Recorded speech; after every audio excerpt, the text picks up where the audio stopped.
All in all, from 2019-2022, a simple math will tell us 1,840,000 pesos. Almost 2 billion confidential funds sa Davao City binigay. Hindi nyo rin maalala yung total na yan. Tama po ba?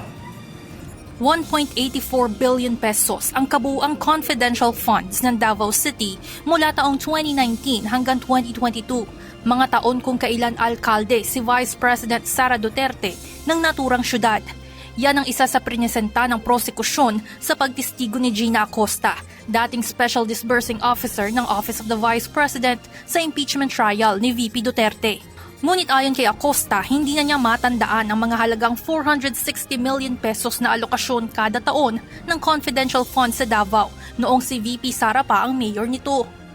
Hindi ko maalala, Yes, Your ma'am. Honor, kung ilan ay mauba na o yan ba ang confidential fund, Your Honor. Is it because, sabi mo, sa edad nyo, hindi nyo na maalala, ma'am? Di po ba?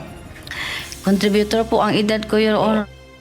Nag-ugat ang mga ganitong tanong ni Private Prosecutor Attorney Amando Ligutan upang mausisa ang kaalaman ni Acosta sa paghawak ng confidential funds dahil alam na alam umano nito na kasya sa loob ng 4 na travel bags ang halagang 125 million pesos. Pakisagot po, Ma'am Gina. Paano nyo nalaman na 4 na bag ang kailangan yung dalhin para sa 125 million? Ano po? Tansya ko lang po. Estimate lang. Opo, estimate. Hindi pa po nyo yung nagawa sa talambuhay ninyo? Wala po, sir.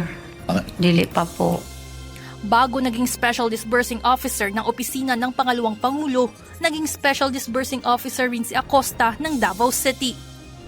Samantala, paulit-ulit naman itong itinuro si Colonel Raymond Dante Lachica, dating Chief Security Officer ng Office of the Vice President, patungkol sa kung sino ang may alam kung paano nagastos ang 125 million pesos na confidential funds ng OVP. Anya, pinapirma niya si Colonel Lachica ng acknowledgement receipt. Ngunit pagkatapos itong magsumite ng Fund Utilization Report na siyang pagbabatayan ng liquidation na ipapasa sa Commission on Audit, babawiin naman nila Chica kay Acosta ang resibong kanyang pinirmahan. Ang sagot naman sa akin ni ISO Officer, Ma'am Gina, kung ano man ang binigay ko sa'yo na mga dokumento, yun na yun. Kasi ang mga transaction o ang operation doon is very sensitive information. Sensitive information po, Ma'am Gina. At saka confidential po ito.